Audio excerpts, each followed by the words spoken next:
Everyone, as usual, we're very busy here. Will call us to order. Welcome to meeting number 86 of the House of Commons Standing Committee on Public Accounts.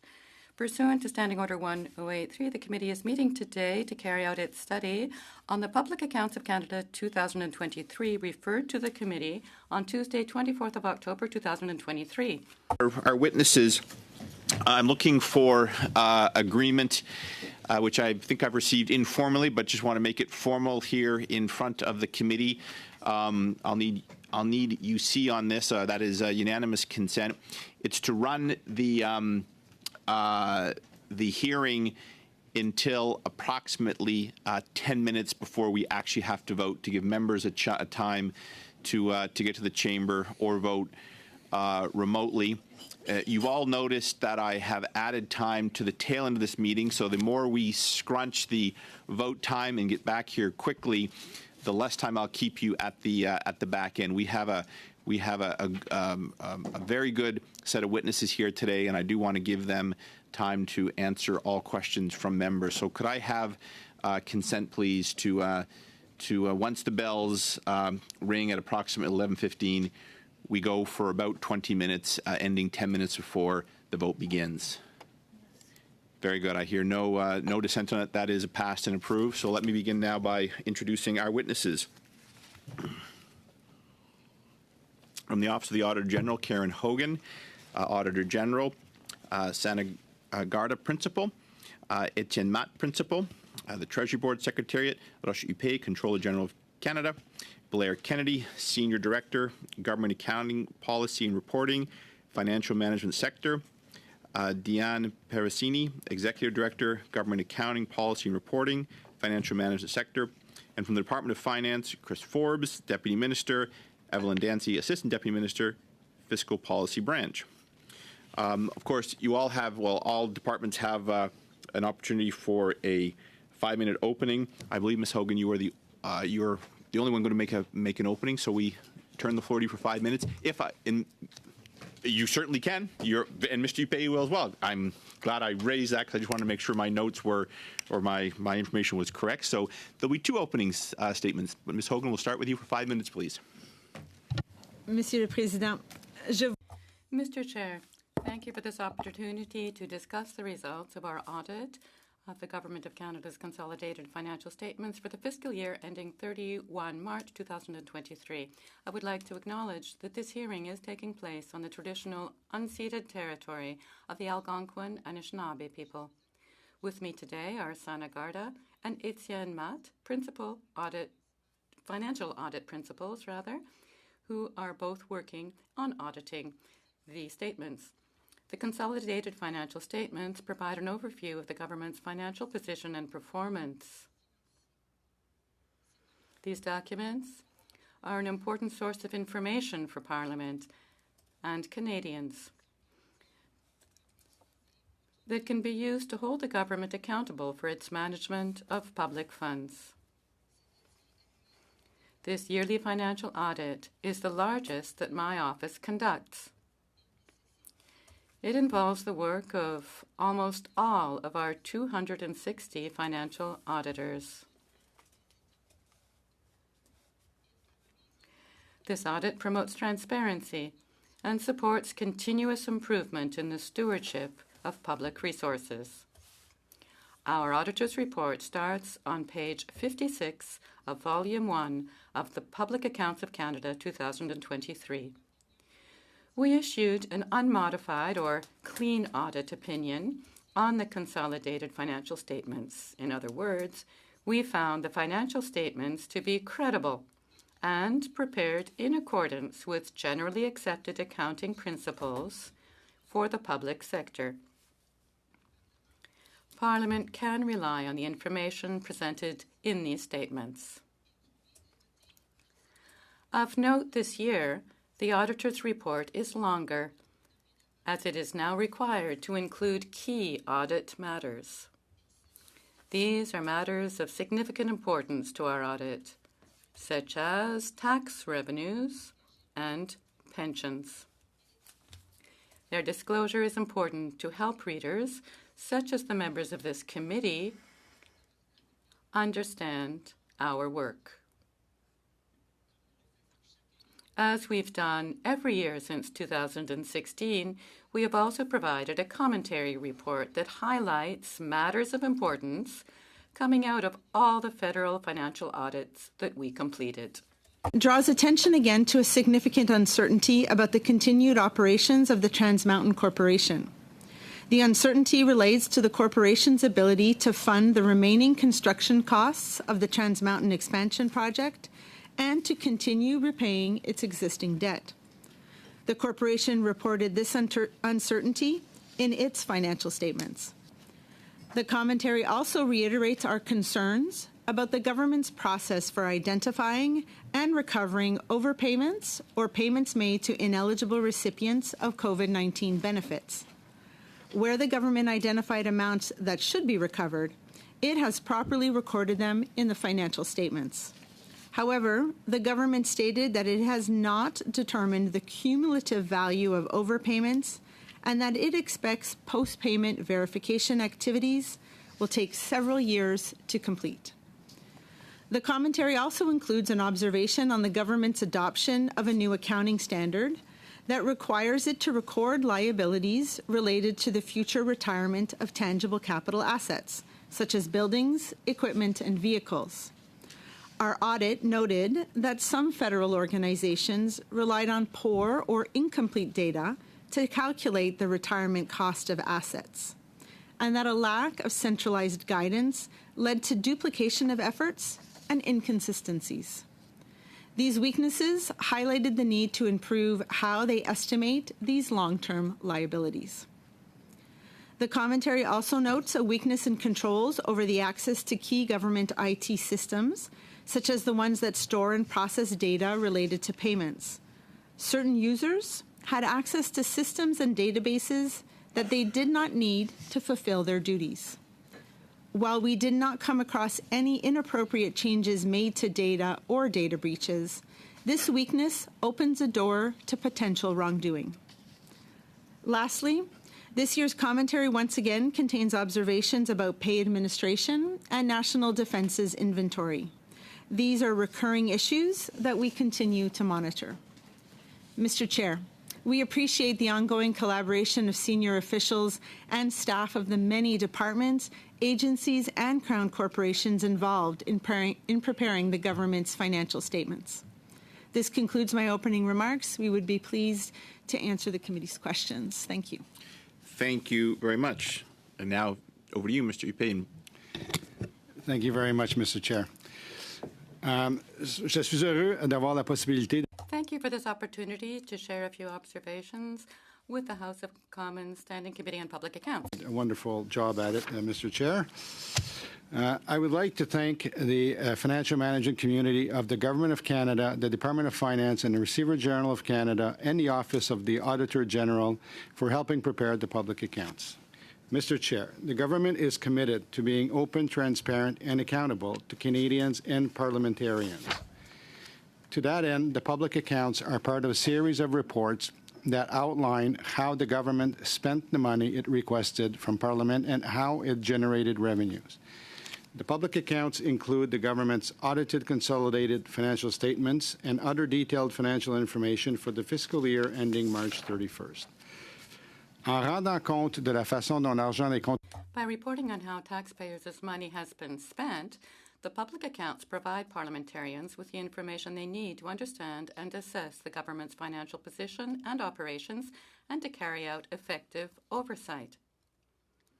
As a further oversight measure, each year, as part of the public accounts, the Office of the Auditor General issues an audit opinion of the government's financial statements and comments on the main issues raised during the audit.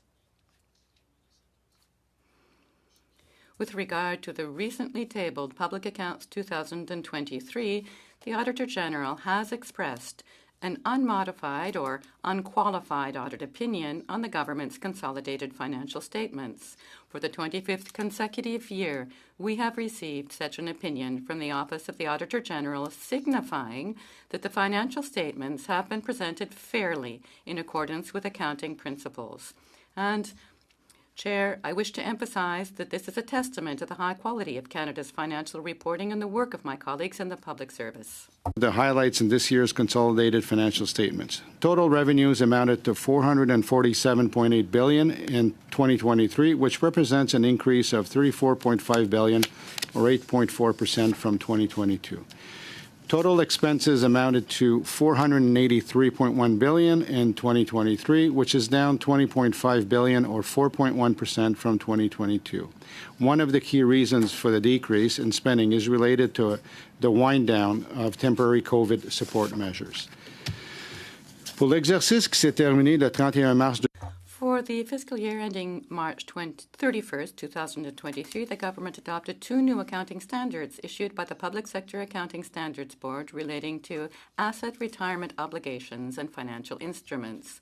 Among these changes, the new accounting standards will accentuate the government's liability for asset retirement costs, recognize derivative assets and liabilities, and introduce a consolidated statement of gains and losses. Other details about these changes can be found in Note 2 of the Consolidated Financial Statements of the Public Accounts of Canada. I'd like to thank the Government of Canada's financial management community and the Office of the Auditor General for the successful implementation of these new standards. The Government of Canada continues to improve the public accounts for parliamentarians and Canadians, and we thank members of the committee for their ongoing advice and work on the public accounts. Answer any of your questions, Mr. Chair. Thank you very, very much. I'm going to turn to our first round. Our first member, Kelly McCauley, you have the floor for 6 minutes, please, Mr. McCauley. Thank you, Mr. Chair. Witnesses, thanks very much.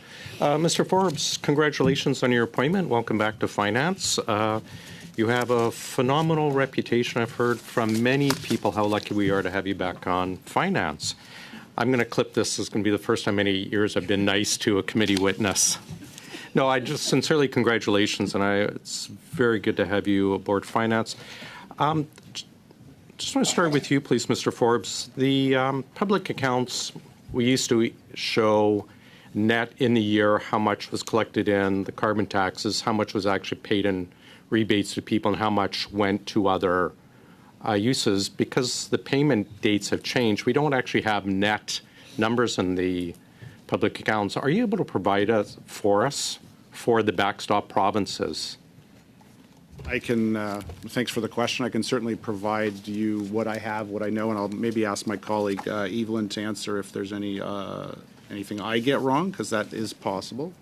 So we have in there, in the accounts, I think reported revenues of, I'm just going to find the number here. I've got the recorded revenues and what's been paid out, but I'm looking because the payment dates have changed, doing quarterly. So I'm just looking for how much was collected in the fiscal year and how much was actually paid out and how much was not paid out directly in rebates and how much went to organizations or operations. Okay, I'll give you a few numbers and you can tell me if this answers your question. I hope that's okay. So the total pollution proceeds we recorded were a little over $8 billion. Of which 7.75 was from the fuel charge and about 300 million from the output-based pricing system, and we paid out just a little under $7 billion. In total.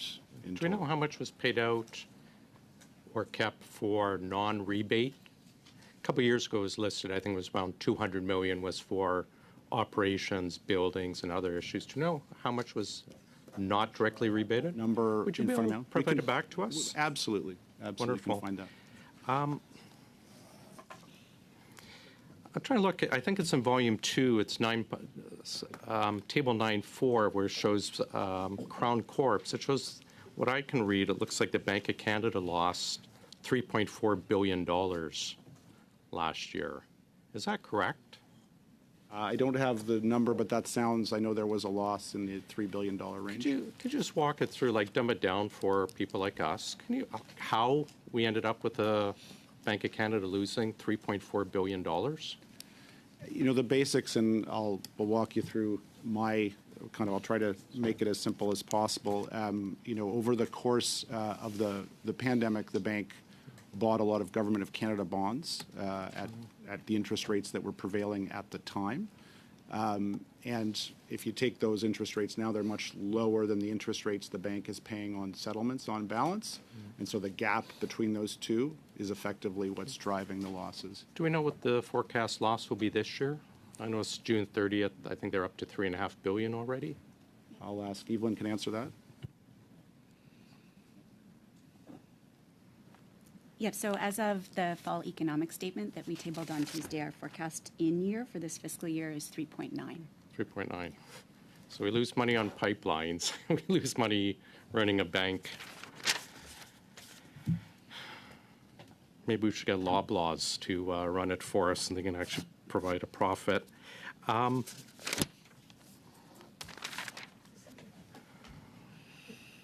It's just remarkable. I want to just touch briefly on overall debt, because we hear the government talk nonstop about, and I've brought this up the last two public account meeting, net debt versus gross debt. Where are we in the OECD level on gross debt when we don't include the assets from the CPP? Knowing, of course, that we're not going to touch the CPP, I don't believe we should be using it as an asset. So on gross debt, where are we? We're among the lowest. I'd find the numbers for you. I have. Would you be able to get back to us? I can get back to you probably later in this discussion because I've got it somewhere in my binder. I can certainly find it to you, but I would say we're running, when we look at the largest economies, we are the second lowest after Germany, I believe. For gross debt. For gross debt. And net debt, we are the The lowest. G7 or the OECD? I think it's the G7 that is the number I'm quoting, yes. Yeah, so we're second best of a group of seven. old, bad. Well, we're the second maybe- best in the G7. Yeah, I mean, if you could get back to us We can- against the OECD. The allowance for doubtful accounts for corporate income for taxes up to $5.3 billion. What is driving that? I might turn to the Controller General on the allowance for doubtful accounts on corporate income tax revenues. Is that just a reflection of higher taxes, just a higher taxes collected, or is that reflecting difficulty in collecting some of these? So, right, sorry. So, yeah, there's been I'm pretty sure there's been an increase in the amount of taxes there. Obviously, every year, the Canada Revenue Agency has to go through, a process by which they estimate that provision. Also, CRA during the pandemic year, deviated some of their resources towards the delivery of certain of the COVID programs. So what we're seeing is a fallback of these resources towards the compliance work. So what you should see is a little bit an increase in these amounts also due to that. The level of resources coming back, more attention being put on the collection. If we have Thank more you. I'm afraid that is your time, Mr. McCauley. Turning now to Ms. Yip. You have the floor for 6 minutes, please. Congratulations, Mr. Forbes, on your appointment. And I'd like to thank the Auditor General and her team for this tremendous work. Look at this. It's so heavy. And 260 financial auditors. That's quite the team you have there. So my first question is, are Canada's public accounts free from political interference, and why does that matter? Is that to me or the Controller General? I think the Controller General is probably best Okay, the Controller General. placed to answer that question. Free of political interference. Well, I'll speak for myself, to be honest. So I've been in this job for 6 years. I could say that it is a very technical exercise. When I was a CFO in a department, I had the leisure of providing the information from a departmental level. And again, here, I could say, again, my experience is I've never been pressured to play with the numbers. I don't think that would work with the Auditor General also that needs to review my numbers. So when the Auditor General says that there's an unqualified opinion, it's because it fairly represents, actually where the money went. There's no material misstatement in there. So I haven't. I can't say that I've been pressured in any way, shape, or form to kind of play with the numbers. Like I said, it's very, very technical. There's not a lot of people that actually understand all of this stuff. Honestly, you got a couple of them right here and a couple of them right there, but it's yeah. So I would say no. It's always good to hear that. And we need to very respect. I clearly. mean, we need to produce the public accounts, respecting public accounting standards. Again, so we have direction, and we have, we have to follow these standards in preparing them. So deviating from that is not an option, or else we would get qualified. And if I may, Mr. Chair, just add I am an independent audit office, and no one interferes in our work. So we carry out our work in accordance with Canadian auditing standards and ensure that the financial statements meet the standards set for the public sector. Okay. So does your team, Mr. Hoppe, audit every part of the public accounts? So, we don't audit. She audits. Sorry. And I could let the Auditor General obviously correct me, but obviously everything in these public accounts is not audited. For example, Volume 3, there are information that are produced, but everything that relates to the financial statements, the notes to the financial statements, so everything you see in Section 2, that's all audited information. So her audit opinion is on basically the financial statements. So that would be Volume 1, right? Yeah, if I could give you a visual for it, and I'm a very visual person, so amongst those 3 volumes that you lifted up, our audit opinion applies to this, right? The financial statements and the notes contained therein. The rest is supplemental information provided to help readers understand the details of the financial statements. Okay. So once you sign off on the public accounts, what other work needs to be done before the public accounts can be tabled? So again, once we've signed off on the public accounts, that means our work is complete. We've received all of the information and evidence that we need, and then we provide our signed auditor's report to the Government of Canada. The rest of the work, which is involved in publication and preparing the written and electronic versions, rests with the Receiver General, the Controller General, and the Department of Finance to carry out. So they can tell you, I guess, the work that's required once the audit is signed off. Do you think that the timeline could be condensed? If you're asking me as the auditor, I think that really rests with the preparer. If they're prepared to prepare the financial statements earlier and faster, then we can work with them in order to ensure that we complete our work in a way such that all of this could come out earlier, but it is a joint effort that requires the public service as well as my audit office to move all of this up. It's a large endeavor. Right? If it's 260 auditors, imagine how many public servants are involved in this. Can only imagine. What's being done to further improve the process for tabling public accounts? I think I'm going to ask Mr. Hoppe to answer that. Again, they table the public accounts. So all we do is audit the financial statements and provide an audit opinion on them.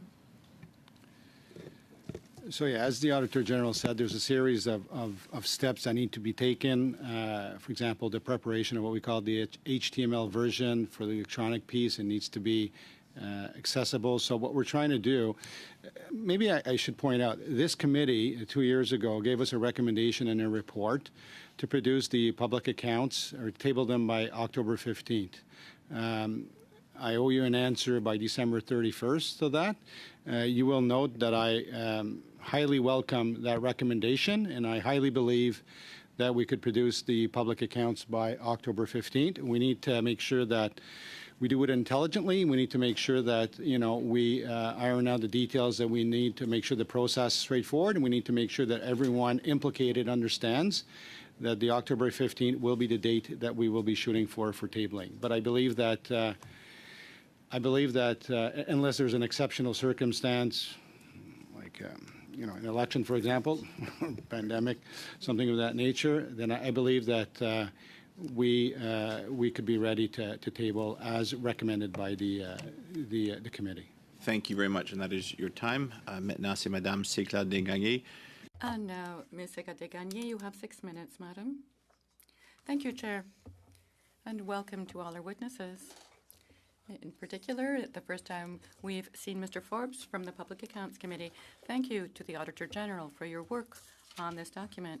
You have touched on a number of important issues. First, let's address what's merely anecdotal. In last year, someone found the only mistype in the document. Perhaps I'll find something like that this time round. So let's begin with these details. At page 276 of the third volume, we find the Minister's Office's expenses, and there is an expense here which seems to stand out here. That of the Chair of the Privy Council, Honourable Bill Blair, declared $9 in transportation and communications. Should we applaud him for his frugality, or should we imagine there may be an error here, that rather we should be seeing something in the 5 figures? I think that you keep in mind the number of pages in such a considerable document. There may be some tiny errors, but I do not check every single page of the 3 volumes, of course. So errors, tiny ones like that, we could refer to the Auditor General or the Receiver General, who would have something further to say about it. I'll be very happy to follow up on that. It would be surprising for the Chair of the Privy Council to be spending that amount so little. So one of the issues you have brought up, and I address this to the Auditor General, it's an important issue to me and to the people whom I represent, is the COVID-19 support amounts.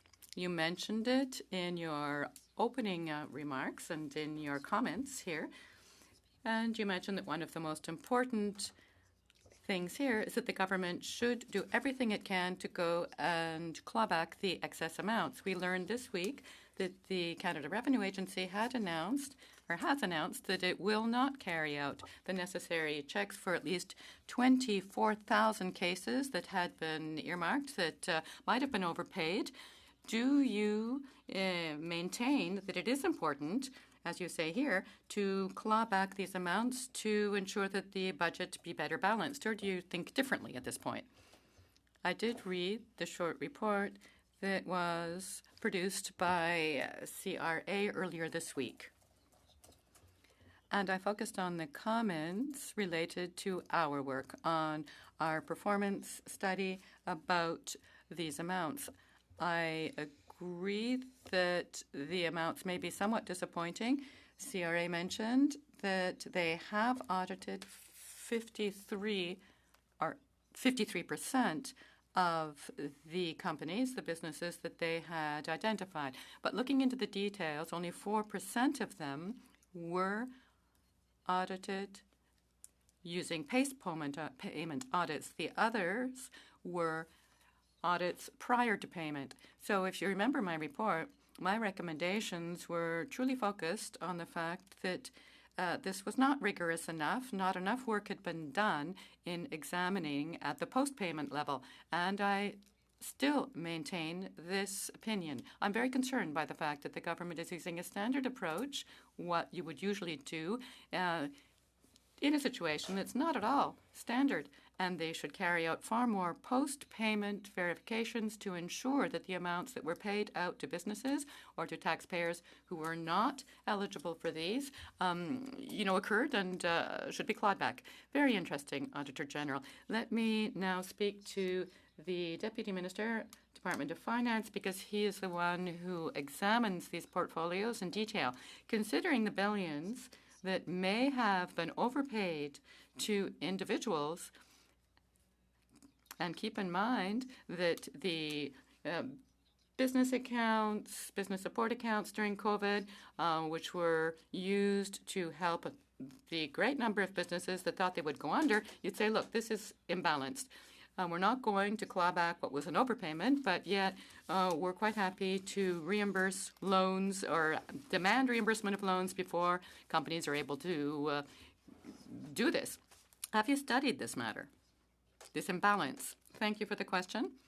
if I look at both sides of that medal, to one side, the activities of CRA, I do know that they are trying to look further into the overpayments, the situations where they did overpay people. They do have an audit process,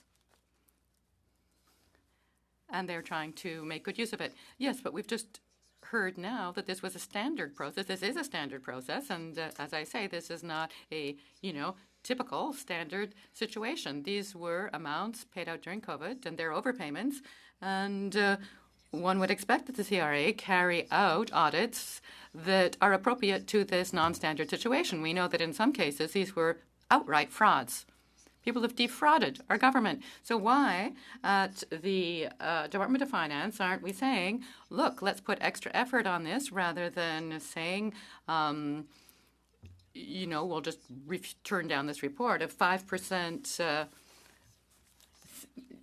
for the CEBA, that's what we need to look at. Cutting this at the right time was not carried out, and we haven't looked into what was overpaid.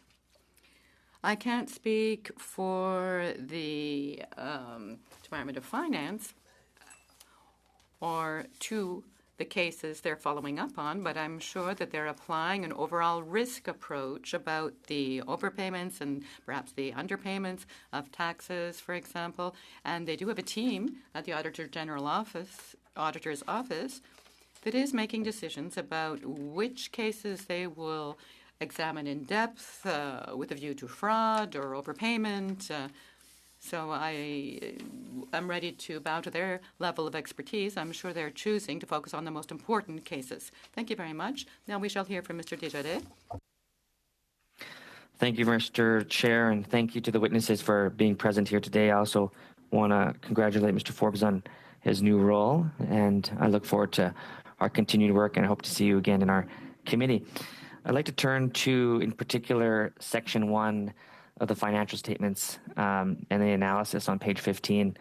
It mentions there the corporate income tax revenues had increased by $15.1 billion or 19.2%.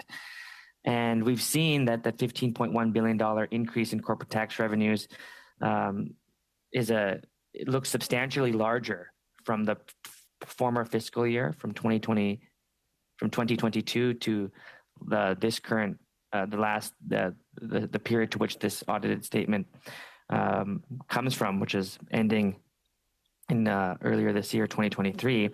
It speaks to a very large increase in corporate taxation revenues, but not nearly does it paint the whole picture as to where that's coming from. One could guess that it could be maybe more corporations, or it could be more profit, which I think is important for Canadians to understand. My Conservative colleague, Mr. Macaulay, mentioned that he might want Loblaws to control the Bank of Canada because they can make a profit. I disagree with that, but I take that as a joke. But I do want to narrow in on that because it's really important, I think, to understand corporate actors in relation to their participation in our country. And so to the Deputy Minister Forbes, what was the total corporate profit that would yield such a increase in the corporate tax? I'm sorry, I don't have that number with me, but we would expect corporate tax revenues to rise in line with corporate profits, and that was a year, obviously, where the economy was growing quite strongly coming out of COVID. So it's, to me, it's consistent with similar growth rates in corporate profits. And to that point, have you ever, or do you review in your work the work of the Competition Bureau in relation to some of their work as it relates to corporate taxation, for example? I'm not sure that I'm not aware of the work that the Competition Bureau has done on corporate taxation. So pardon me, I'm not sure I'm able to answer that question. Okay, sure, no problem. They suggest that in Canada's economy, that grocery companies, in particular Loblaws being one of them, are seeing massive increases in their profit margins, inconsistent with the rate of inflation and inconsistent with supply chain pressures. And they suggest that Canada take a stronger role in making sure that these companies are enhancing their competition. And one of the tools they recommend is ensuring that there be a tax to disincentivize the extreme profit margins that we're seeing. What would you say in terms of that recommendation by the Competition Bureau? Well, look, I guess I would say a couple of things. Thanks for the question. I think that we have a corporate tax system in place that taxes corporate profits, and obviously as a corporation's profits rise, their income tax payable would rise along with that. I think the question of, what would be the best ways to improve competition in Canada, would be through measures like the Competition Act itself, if that's what the concern is. I'm not sure that the corporate tax system, as it's set up, is a vehicle to. I think your term was disincentivize profit, right? It's there to tax profits, to pay for public services, and that's what its role is. And just to follow up on that, we had the CRA commissioner here last year, and I spoke to him about this direct question, the same question I'll ask you, which is in relation to how we can do more to recover the issues that the CRA has noted in terms of corporate tax avoidance. And so the corporate tax outlined here, of course, is an important piece to ensuring that we have a framework to tax corporations. But when it comes to enforcement, what are some of the issues that you see there? And is there any cooperation between the CRA and your work to see the ending of corporate tax avoidance in Canada? So we work very closely with the CRA, and I would say, indeed, in general, when we're, when there are, aspects of the tax code that are, are available, or corporations find a way to reduce or avoid taxes inappropriately, we'll work with the CRA. They're often the ones that identify the issues, right? Because they are seeing the tax returns themselves. So we are, I think, consistently working on updating the corporate tax system to ensure that taxes are levied and collected fairly. So it starts with the tax code, the tax rules, and then, it's about enforcement, having sufficient tools. That's people, but that's also, systems in place to detect where corporate taxes are not being paid in the amounts they should be paid. Do you, Mr. Forbes, find this to be a serious issue facing Canadians, corporate tax avoidance? It's an important issue for us to ensure everybody pays the taxes that they owe. And why is it that we continue to see tax avoidance in Canada? You mentioned, just in your own words, you said you are working with the CRA to ensure that you end some of these procedures. How are you doing that? I think I just described it, but the CRA, we will look at areas that we know are either legislative structures or allowing people to, companies to reduce their taxes in a, I guess what I'd call maybe an inappropriate way. We can also look at enforcement to make sure existing laws are enforced, and those are probably the two main tools that we work, the two main approaches we work at with CRA. Thank you Mr. very Ford, much. I'm afraid, Mr. Desjardins, that is the time. Mr. Nader is going to split his time about 90 seconds in before I just suspend for the vote. So over to you, please. Thank you, Mr. Chair, and thank you to our witnesses. I might start with you, Ms. Hogan. In Volume 3, there's a discussion of losses due to accident, loss, destruction, damage, etc. One of the concerns I saw, and this isn't new per se, but Department of Justice, 68 lost security badges, Public Safety, 39 lost or damaged computers, tablets, laptops, CBSA, 139 lost access cards or security badges, RCMP, 458 lost access cards, security badges, 144 computers, 65 telecommunications devices, 81 vehicles. Considering these are our public safety portfolios, is there concern that these departments are losing a significant amount of security-related assets as reported in the public accounts? I think that would be an excellent question for you to ask the RCMP what they do when something is lost or stolen or damaged and how they dispose of it. I know that even in the case of my office, we had some cell phones that were reported lost, and we take steps to remotely wipe them to change the password and then to deactivate the phone number. So someone might have the hardware but will not access anything on it. So I think it's a great question to ask the departments. It's not something we would look at in the financial audit. We would care that they have properly recorded that the Crown asset no longer exists and it's been removed from the books. Thank you. I'm going to suspend you right there, Mr. Nader, but I've stopped the clock for your time. You'll have it back when we return. If I could just ask all the witnesses to remain in the site, you're welcome to get up, walk around, stretch your legs, and for members, you're welcome to vote, of course, here or head to the chamber, and you could make your way back as soon as possible afterwards. I will suspend this until we're back. Thank you.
meeting back into session. Mr. Nader, the floor is yours again, and you can dispense with pleasantries just so you don't eat up any of your time. I know you did so off the top, so over to you, please. But I'm always a pleasant guy. I want to start going back. I think I'll direct the question to Mr. Upe from Treasury Board. I noticed on page 211 of Volume 3, under the national defense, that $7,346 is paid to the Comfort Inn in Brandon, Manitoba, for settlement of claim for damage to property. So I'm just curious: is this a normal expenditure to pay for a trashed hotel room? By obviously a public servant of some sort? Yeah, I would have to follow up with the department to get the details. Actually, I can't say if it was normal. It depends on the situation or the circumstances of the damage and how it happened. But I could follow up definitely, sir. That'd be great if you could follow up and provide the committee with that in response. I'll move to Mr. Forbes. I just wanted to clarify a few numbers. Page 134, Volume 1. Talks about the debt servicing charges, which increased from $22.9 billion in the previous year to $31.5 billion in the current year, an increase of about $8.6 billion. In contrast, the amount for the Canada Health transfer only increased by about $8 million. So we're talking about an order of magnitude of about 1,000 times increase. Is that correct? Am I correct in my reading that debt servicing charges increased by 1,000 times more than what we spent or transferred for healthcare? I believe, thank you for the question. I'm just looking at the numbers here.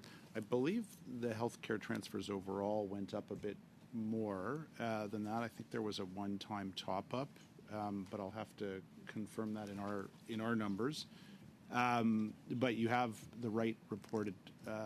I see the table there, so what you've got there are the numbers that are reported. But I believe there was a one-time top-up for the healthcare transfers, and I'll just have to find where that is. Okay, but a one-time top-up.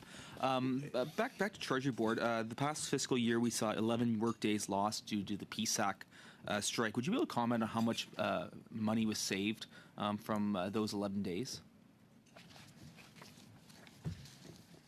Do you guys have that?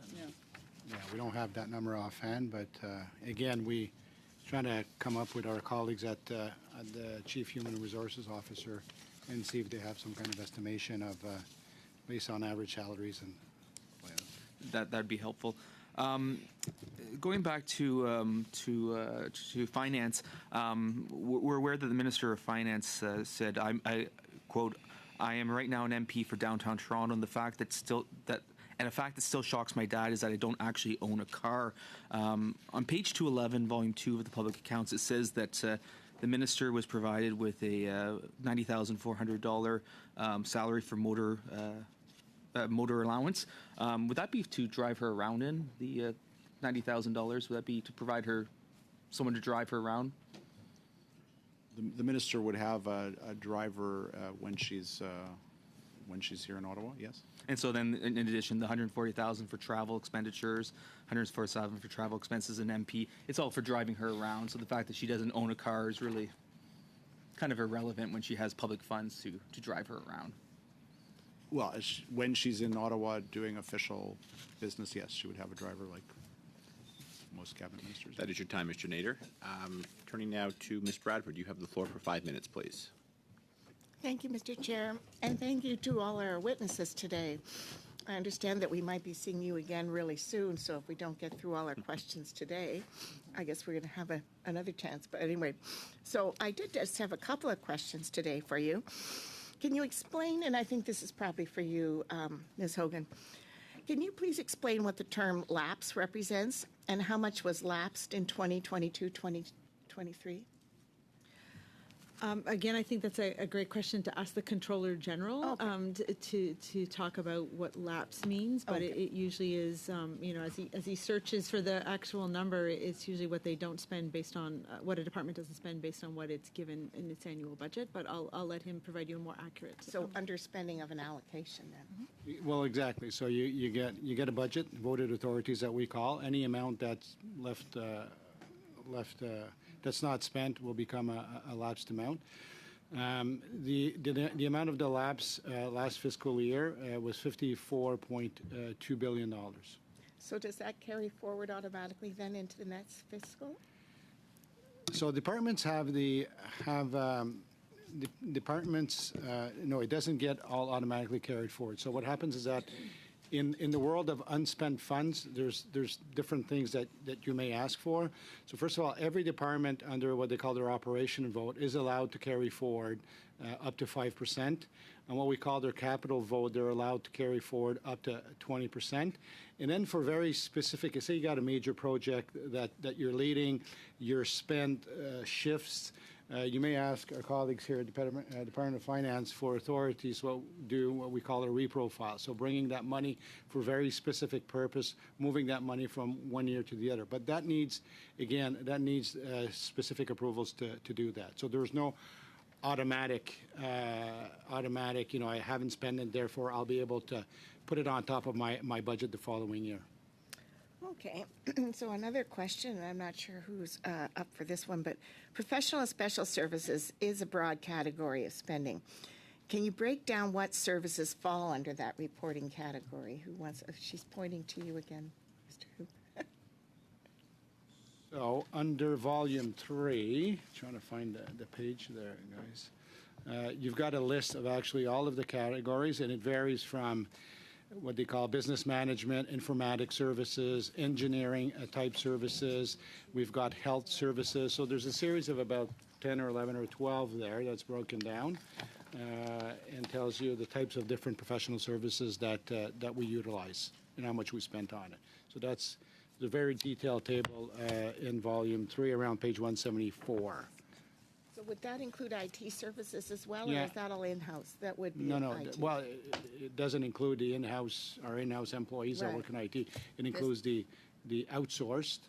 It includes it includes the outsourcing to IT, companies, but it also would include the services that, for example, SSC would provide some IT services to other departments, so what we call internal professional services, that's also included there. So that represents out of the total amount, there's about, $3 billion that are internal. So that includes things like some of the IT services received by, SSC, for example. It also includes justice, like legal services obtained in the Department of Justice, because we do have internal professional services also. Right. Right, okay. And in 2020, we asked you to survey stakeholders, this might be for you, Ms. Hogan, on how to make the public accounts more user-friendly while maintaining transparency. And what did you hear? So again, that's a question for the Controller General. I do not prepare the public accounts of Canada. I audit the financial statements. The public accounts of Canada are prepared by the Controller General, the Receiver General, and the Department of Finance. All righty. She's got the nice job.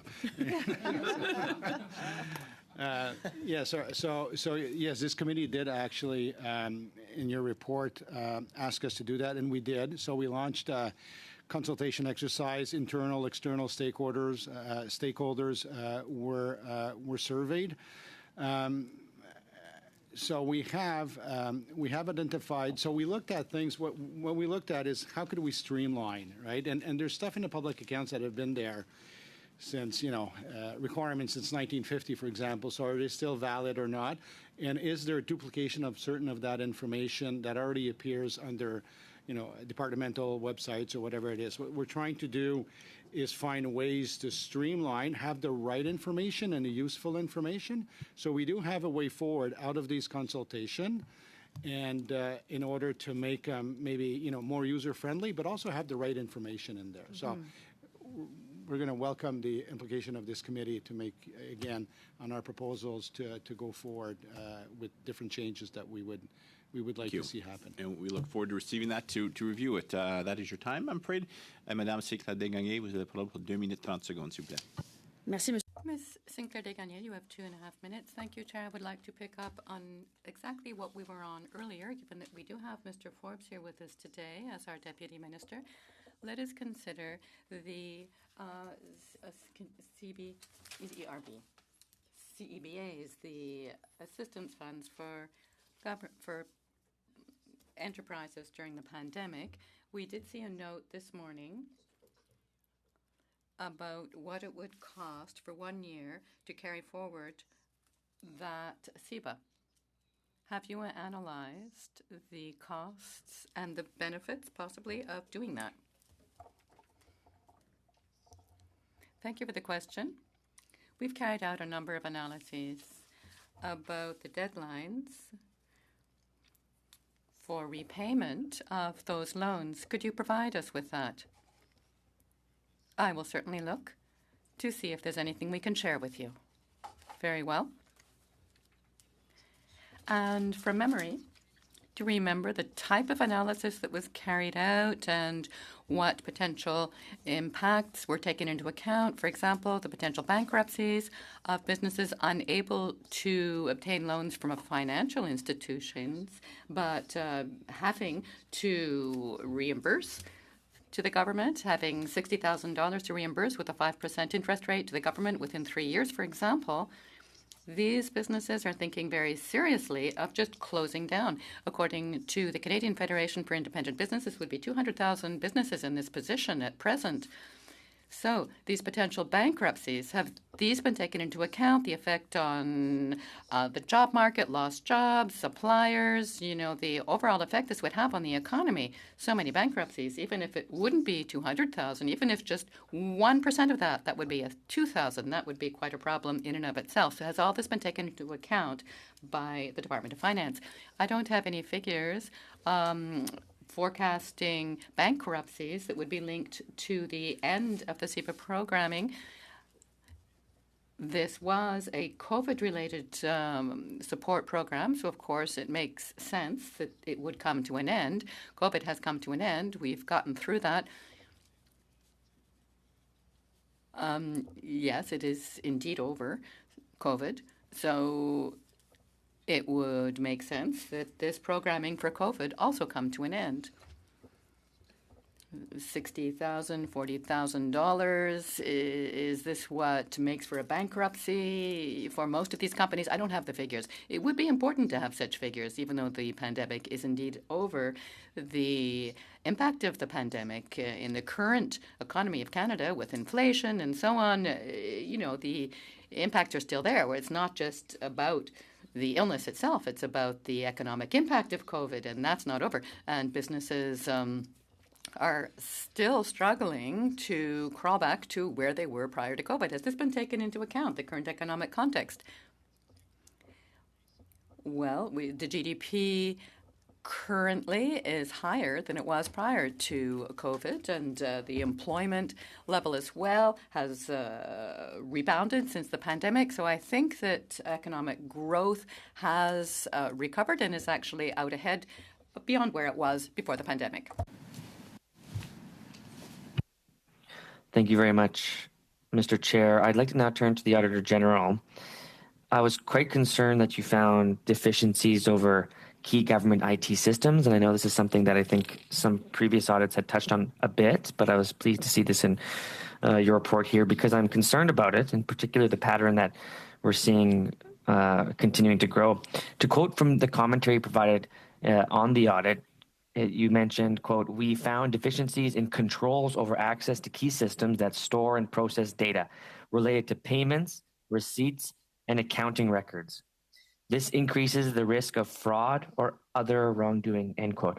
So it's quite troubling, I think. It's something that Canadians we, as members of the committee and on behalf of Canadians, should attempt to better understand. And so my questions would be directed to this very troubling issue. We also know that IT services have been some of the most affected by large increases in outsourcing over the last decade, particularly beginning in 2006. How does the increase in outsourcing of government IT services factor into this troubling finding of your audit? So the findings that we had here were that employees within the federal public service were given access that they didn't need to carry out their duties. So it wasn't related to whether or not outsourcing of an aspect of housing a data center or using the cloud service provider. It wasn't related to that. It was really related to the access privileges that were granted by an employer to an employee. When someone has access that they don't need to do their jobs, at times it could be incompatible or conflicting processes or transactions that they can do that would require segregation of duty to ensure good stewardship of funds. So it had nothing to do with outsourcing, but more with the fact that certain doors were left open that should be closed in order to properly safeguard information and data in the government.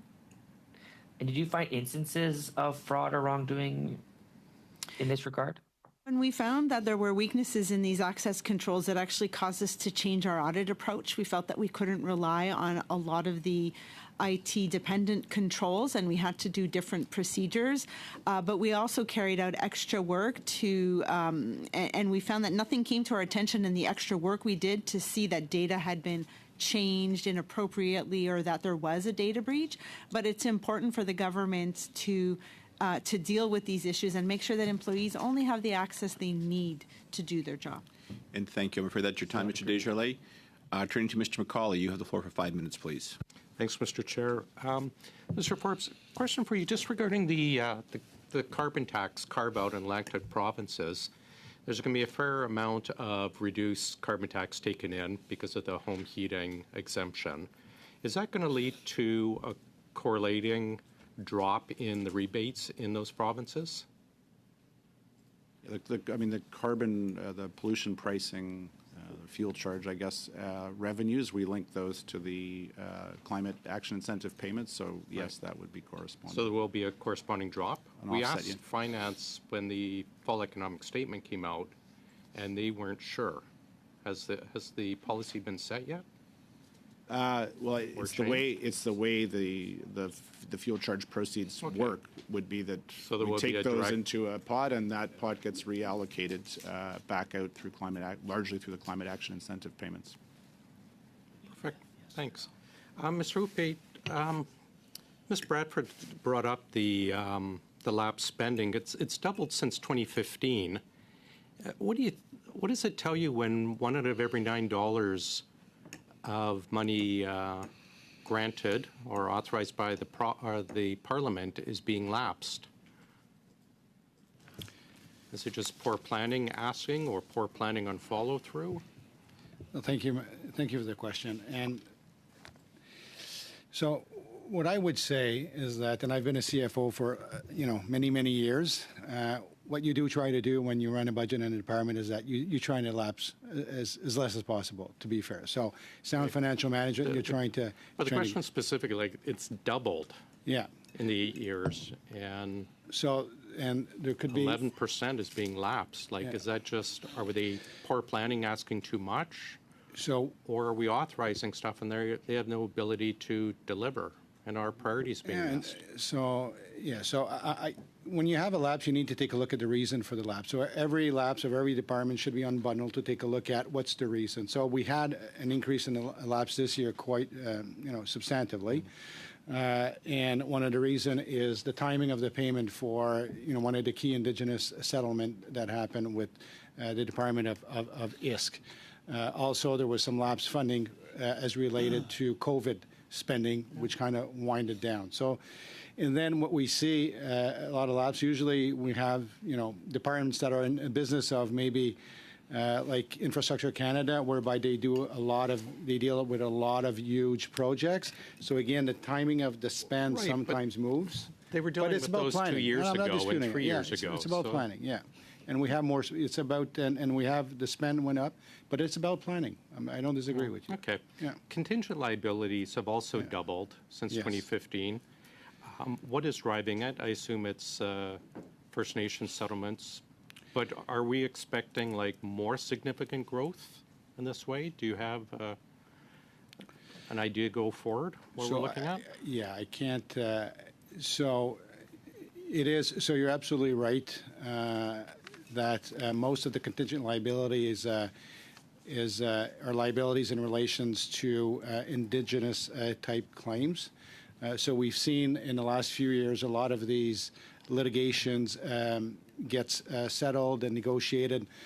And in the world of accounting, when you have, one of these litigation where we estimate that there's a high probability that we're going to be make up a payment, we need to start to Are we recognize. expecting similar growth, or your crystal ball is not that clear There's a on this governance issue? piece around that manage all of these litigation, where I'm the taker of it, to be fair, Okay. but there are many, the exposure is greater than simply what you see as a contingent liability number for sure, because we've got many cases on the go. As we refine them, then we need to start recognizing the liabilities. How large is our exposure? I don't have an amount on that. What I could tell you is, again, what we recognize are those particular cases where we feel that we're going to be paying an amount, and we feel that our assessment is that there's a bigger chance of 90% that we're going to be in that zone. So again, these cases, as they work through the system, we then start to have more capacity to estimate them. So there's a lot of cases where we can't estimate the. Okay, that's fair. I'm just going to move on very quickly around the CEBA loans, and you may not be able to answer. Ms. Deguenay Sinclair brought this up.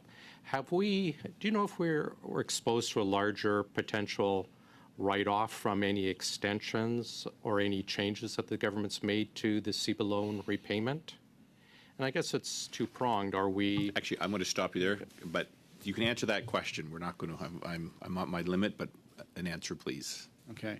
Brièvement. So if we got more, so the CEBA loans are a thing of 60,000 portion. So right now, every year, obviously, through EDC, they need to evaluate what they think their provision is for potential losses. So depending on the trend that they see in repayment. So it might take, Mr. McCauley, if there's an extension to the payment authority, and that loan, we can't forget, that loan was built that if you pay on time, then you're forgiven a portion of the loan. So obviously, if it increases the capacity of someone to actually make their payment on time, then someone could assume that there would be more of these businesses that would take advantage of this forgiveness. Thank you. Et merci beaucoup. Mr. Drouin. Thank you very much. Mr. Drouin, welcome. You have 5 minutes.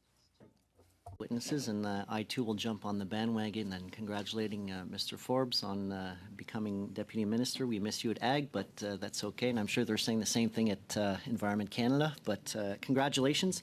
And actually just wanted to build on the questioning that Mr. McCauley was asking with regards to fuel charge, and it's part of the FES, so it's part of the fall economic statement, but there is a provision in there to increase the rural rebate from 10 to 20%, so doubling essentially the portion that they get if you're a rural Canadian.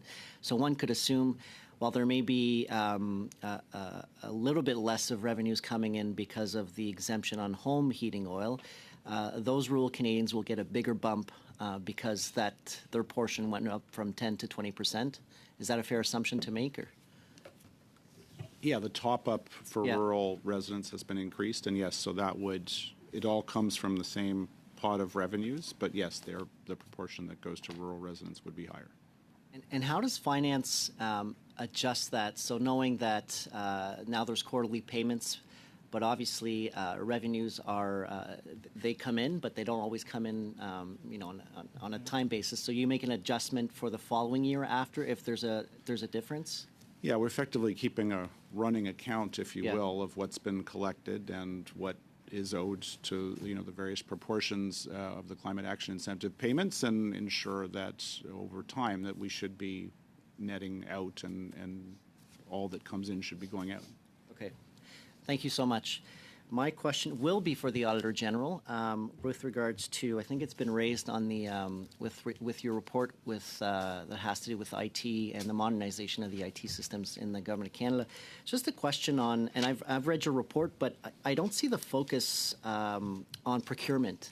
And for me, I've been, as Mr. McCauley would know, I've been on government operations I was there, now I've moved, but it seems that there's often issues aligned with procurement, and I'm just wondering how come the focus of the audit, you could have chosen to go with procurement as well, but I find that SSC, TBS, and procurement are 3 linked items in order to modernize anything, in fact, in government, but also our IT systems. I'm just wondering what the purpose or why you didn't necessarily include that in the focus of your audit? So I would encourage you to maybe go look at a report we issued a few years ago Yeah. on procurement of complex IT projects. So we had covered some procurement aspects there more generally across the public service, how agile procurement was being used to help support the modernization of government IT systems. And the audit that we looked at here was really to follow up on previous findings from an audit and statements that the government had made many decades ago that they knew aging IT was a concern. And so we wanted to see if they were better organized and had a plan. There are 7,500 IT systems out there that are considered needing to modernize or be be wound down. And in order to make sure that you focus limited resources and capacity in the right place, you should know which ones are critical to your organization and prioritize them that way and then properly fund it. So we felt it was important to take a bird's eye view. We then chose a specific project and looked at the benefits delivery modernization, the project that's modernizing the systems used for old age security, CPP, and EI. So we thought we were tackling how is the government approaching this. Obviously, procurement is key, but we'd already covered that. Okay. So I think that the Chief Information Officer of Canada and the central agencies have a lot of good information in those reports and recommendations to work with to improve this going forward. Great, thank you so much. And then next, I will go to the Controller Canada with regards to already a few years ago, in 2020, you had asked stakeholders how to make public accounts maybe more user-friendly. Just curious to find out, what have you heard from them, and how have you perhaps improved the transparency of those particular public accounts, if we go on websites, for instance, and whatnot? Sorry, your mic was not coming through clearly. But yeah, so I think your colleague asked a fairly similar question. So we did survey a whole bunch of different groups, like I said, external, internal stakeholders, to see how we can make the public accounts a lot more friendlier. Notion also of what came through, some of the information that did come through is level of effort, right, to prepare. So there's a lot of stuff in there. Like if you take volume 3, where, as example, we have ceiling. So I don't remember. Say crowns to claims against the crowns is $100, right? So you got to report everything above $100. That limit has been there for 25, 30, 40 years. So again, so how could we potentially revamp the thresholds, recognizing we're not 40 years ago, to make sure that we report what is valuable information. So we've got, potential way forward on what we've heard and the types of changes that we may be looking for. Example, again, in volume 3, all of the revolving fund statements appear there. They could probably, safe to say, they could be on the departmental websites, and it would probably be sufficient again. So what is the user of the public accounts really looking for? That's what we're trying to get at. So Thank you, Mr. Dubé. I appreciate it. I'm well over the time, but I do appreciate the answer. Turning now to our next round. Just so members know, it's my intention to run till about 1:20, 1:25. So not terribly over, but a little over our time. And if our witnesses would bear with us just to make up for the time, because we would not want to needlessly call you back here just to do what we can get done today. Mr. Nader, you have the floor again for 5 minutes. Thank you, Chair. I'm going to start with finance once again.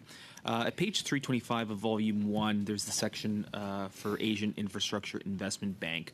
And it reads, Canada has subscribed to shares worth $995.4 million in U.S. dollars, of which $199.1 million is paid in, and the remaining portion is callable. I'm new to this committee, so I'm still trying to understand all this. But does that mean that potentially there is still another $796.3 million that could yet be contributed to the Asian Infrastructure Bank?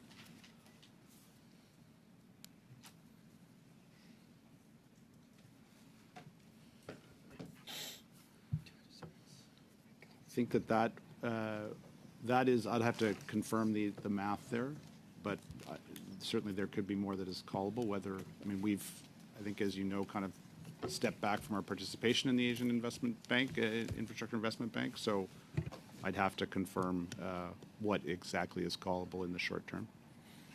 And while we may have stepped back or paused, the fact that there's still that amount that is callable, would that be a political decision to pay into that amount?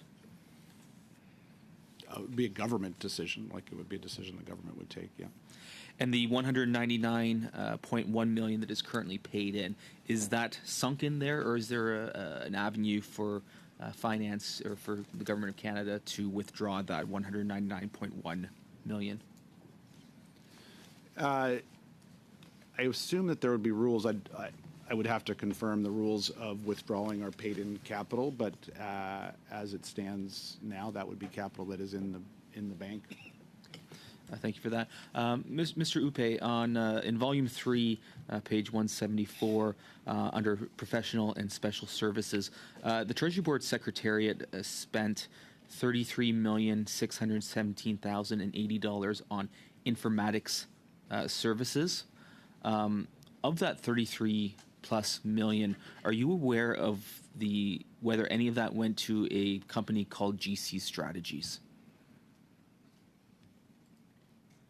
So I'd have to, I'll gladly come back, to be fair, but TBS, I don't know what we did have some contracts with GC Strategies. That I could confirm to you. Is it in this particular fiscal year, and this is part of the $33 million spend? I would have to confirm how much of that would be them, if any. Okay. And I will gladly come back with that. I'd appreciate that. And similar question to finance. It's a far lower number, 2.397 million under informatics services. Are you aware whether any of that was with GC Strategies? Okay. If you could confirm that with the committee. Oh, just hold on. The mic was off, but that was. If you could just repeat that, so fairly sure, 99 point something, but we'll confirm that it was not. Thank you. I appreciate that. And I have about 2 minutes left, so I'll pass my remaining time to Mr. McCauley. No, you've still got another about 2 minutes. Yeah. Okay, then I'll take my full time then. Yes. Carrying on then, back to Treasury Board, Volume 3, page 144. It talks about overpayment or fraudulent claims for health and dental benefits in the amount of $171,000, and of that, 21,414 has been recovered. Are you aware of how much of that was due to overpayment, and how much of that was due to fraudulent claims? And I have a follow-up question to that as well. Yeah, no, we would have to get back to you. We would have to seek that information with the departments and see exactly what it was due to, and we'll gladly come back and ask. Okay, and as a follow-up to that, where there are fraudulent claims, what action does Treasury Board Secretariat take when they are fraudulent claims beyond simply repayment? Are there disciplinary measures for those? There would be. If you're talking about an employee that's defrauding, the employer, yes, obviously, in the cases that I've seen in my career, obviously there's disciplinary measures that are taken against the employees. Absolutely. Thank you for that. Page 110, Volume 1, categories of tangible assets, and it lists land disposals of $2 million. Are you able to comment on where and why the government would have disposed of that land? Which one is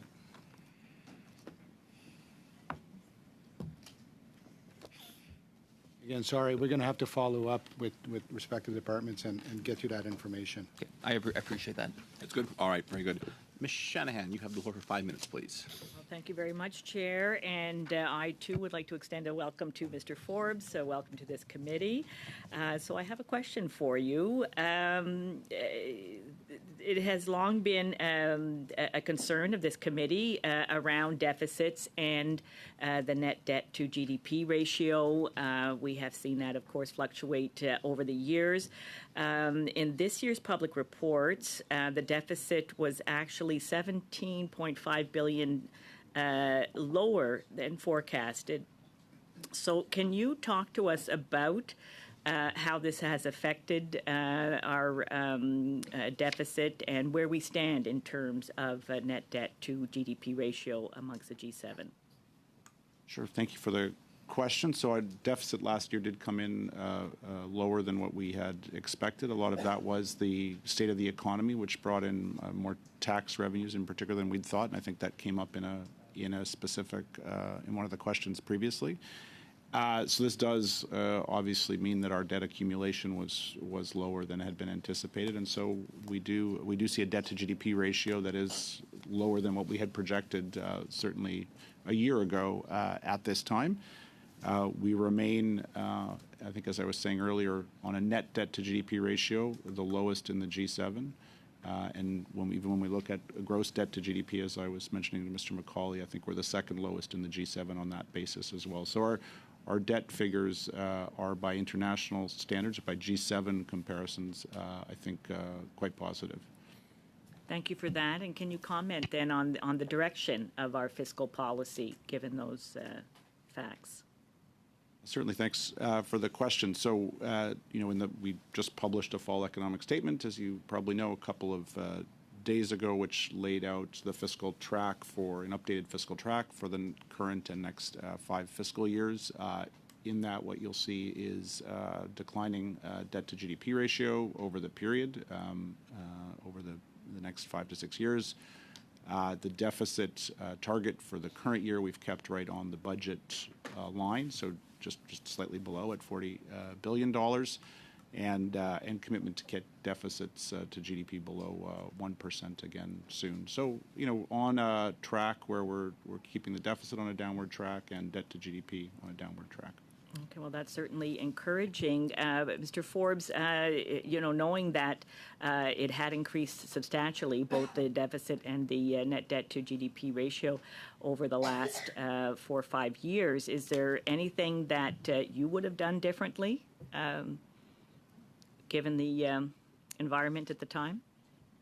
Well, I'm not sure I would answer that exactly, but maybe what I'll say... Mr. Forbes, would you like to run for Parliament and make those decisions? Thank you for that offer, but I'll decline graciously. In terms of how the government and how the government responded to the pandemic, I think what I would say is you see governments around the world took similar, but not exactly identical, responses to the pandemic, obviously providing significant benefits to individuals and businesses. We've talked a bit about this so far in terms of programming to help people get through what was a pretty uncertain time with big effects on employment, the economy. And so I think overall you look at the package of things that were done by similar countries, and I think we all took similar kind of approaches to varying, not exactly the same degree or composition of measures, but the same kind of approaches to provide fiscal stimulus, if you will, budget stimulus through a very uncertain and difficult time. Canada's was among the larger packages, and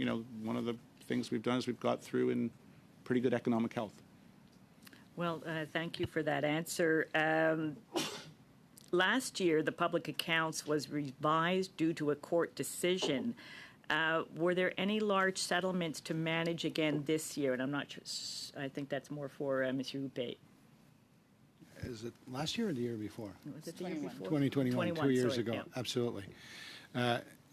No, so there's been the reason we had to reopen the books is it was the books were not tabled yet, and something I would say material kind of happened through that court decision. So in discussion, obviously, with Auditor General, we felt that it would be more prudent and more transparent to account for that in the right way because it was material. So none of that happened this year, for example, that would have forced us to, for example, reopen the books after signing, I should say. And thank you for that is your time, Ms. Shanahan. Turning now to Madame Sinclair Desgagnés. Vous avez parlé pour seulement. Ms. Sinclair Desgagnés, the time is yours. Thank you, Chair. Indeed, considering the overall and total figures of the GDP, we are at a higher level. Now, I believe that everyone here, I certainly hope so, that this is an average and that there are some doing better who pull the figure up and others that aren't doing as well. Tourism, for example, lodging and retail sales really not doing as well. look at the rates of insolvability higher than they were prior to the pandemic in these areas. This is a concern of yours. Thank you for the question. Our concerns here at the Department of Finance is for all sectors of the economy. We consider the changes of all sectors within the economy and the economy as a whole, of course. If the repayment schedule is not adjusted to allow for the situation of this particular sector and thousands of bankruptcies ensue, will you intervene to try to help these sectors, or will you just wait for the bankruptcies? Or will you consider more closely what's going on in these sectors that where so many have asked for a little leeway when it comes to paying back the CEBA loan? I can't give you hypotheses. I can't, well, yes, indeed. Nor is it I, whom all said and done, makes these decisions. It is a governmental decision. And a repayment extension has already been granted. How the sectors evolve through this is something that we will keep our eye on. But I have nothing to give you as a hypothesis right now, covering all possible futures. Have you not taken into account that there may be thousands of bankruptcies over the months to come in such essential sectors as tourism and lodging and agriculture, sectors that are not doing as well, and retail sales, 3 sectors that aren't doing as well, and the potential bankruptcies and closures? Have you taken all that into account? I've said that I cannot forecast here. We take into account and will take into account developments within the economy, and we take into account all aspects of the economy. Okay, you don't forecast very well. Thank you so much. You'll have another turn. Thank you very much, Mr. Chair. I do now want to turn to the Treasury Board representatives, and amongst yourselves, I'm certain you could answer this series of important questions in relation to the state of the Phoenix pay system. And so it's no question that the Phoenix pay system has disproportionately impacted public servants for a very long time. And it's a terrible shame that this continues to exacerbate the experience, the negative experience of public servants that we have. And so my question is in regards to, I have a few of them in regards to the Phoenix pay system. The first is, what was the backlog of outstanding pay action requests as of March 31st, 2023? Thank you for the question. The backlog as of March 20, I got the number somewhere. It's around the 410,000 about. The Auditor General is saying yes? 405,000. And Mr. Hupé, is that an increase or a decrease from last year? That's actually an increase from the previous year. And so, well, I haven't been in Parliament all that long, but in my 2 years in this place, we've brought this issue up several times, and several times I've been asked and told in my responses to questions as to when or how we're going to remedy this that it would get better. And this is a dissatisfying answer, Mr. Hupé, to myself and to the many public servants who expect to get paid for the work they do. And so how is it that the Treasury Board is going to reconcile this? You know, some of the samples from the audit here is 30% of employees sampled had an error in their basic or acting pay this last year, compared to 28% to the prior, so that's getting worse. In addition, 21% of employees sampled still require corrections to their pay as of 31 of this year, an increase from 17% from last year. So how can we have confidence that our employees are going to get paid? So first of all, let me acknowledge that it is terrible that some of the employees are not getting paid accurately and on time. What I could tell you is that a lot of efforts are being devoted to making things better, and there's a lot more pay transactions. The number of pay transactions Mr. actually. Hupé, when will this end? When will this end? Well, there's going to be a decision in the spring, in the upcoming spring. There's a report that's being looked at. There's been a series of testing on a new system. But what I could tell you is that... Mr. Bay, I'm going to stop you there, but thank you. Yes. Mr. Digital will have another opportunity. I've extended the time, so instead of squeezing it in, I'm going to have him come back to you. Turning now to Mr. Stewart. You have the floor for 5 minutes, please. Thank you, Mr. Chair. Thank the witnesses for being here today. All of my questions today will be for the Auditor General, Ms. Hogan. Starting off, the National Capital Commission CEO, Toby Nussbaum, mentioned the Office of the Auditor General 8 times in his testimony on Tuesday. So on Tuesday, he told this committee, that's the CEO of the NCC, he told the committee that the NCC is subject to an annual audit by the Office of the Auditor General. He stated, and I quote, "The Office of the Auditor General has every opportunity to do an examination of the NCC spending and provide any recommendations or advisement. When I asked him, has anyone been held accountable for the outrageous spending of an $8 million barn, he basically said no. But I'm asking, did your office look into NCC spending $8 million on a barn?" So I was aware of the comments that the CEO of NCC made at committee yesterday. I guess what I would offer up is that we have not audited that specific project or transaction. Thank you We for do that. complete an annual financial audit. So if I may, for 2 seconds, we may have looked at transactions linked to that, but we would have looked at it in the context of were they valid transactions and properly recorded, not was it good use of public funds. So it's very different. A financial audit is very different from a performance audit. Yes, I understand that, and I do appreciate the question and the answer. The CEO of the NCC also told the committee that there were no concerns raised by the Auditor General related to the $8 million barn.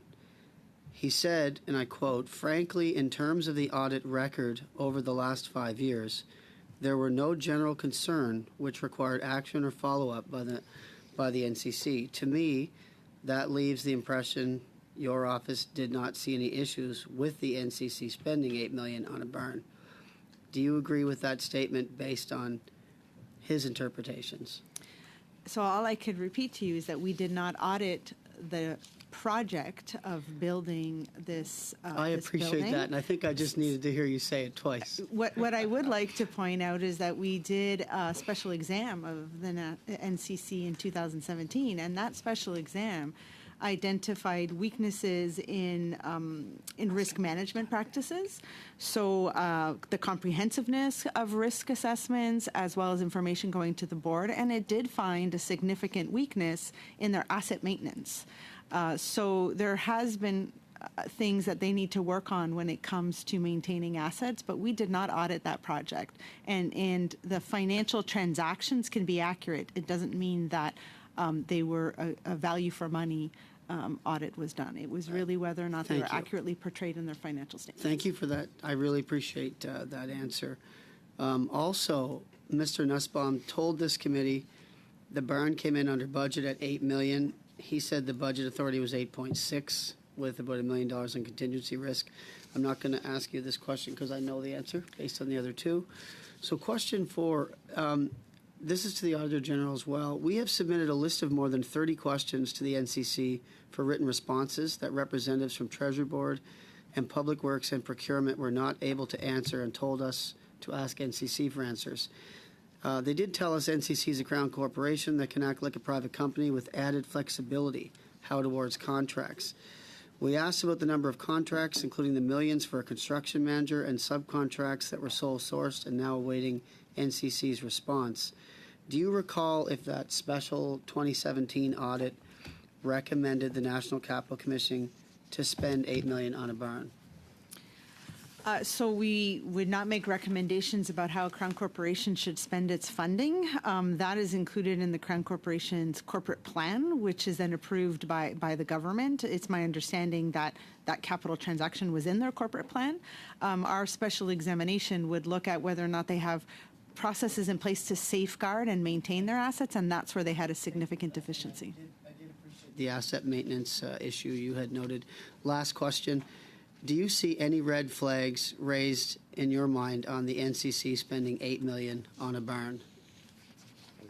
So it's very difficult for me to comment on a project or a capital transaction that I have not audited, and I could point you back to them, to whoever approved their corporate plan, what it said, and how they carried that out.